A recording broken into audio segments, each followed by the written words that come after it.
Bertepatan Hari Pahlawan tanggal 10 November, pedangdut Jenita Janet berikan donasi sebesar Rp75 juta ke veteran di Bogor. Donasi tersebut didapat dari hasil lelang baju ST Indonesia yang berkolaborasi dengan brand lokal Billionaire Project.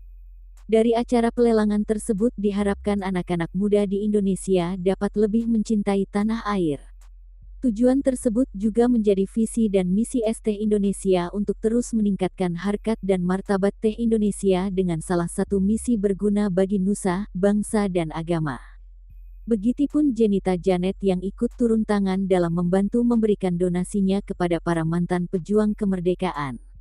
Ia memberikan apresiasi tersebut atas semua pengorbanan para pahlawan yang dilakukan kala merebut kemerdekaan. Kegiatan tersebut juga dapat memantik dirinya pribadi dan anak-anak muda lain untuk terus berjuang membela bangsa dan negara.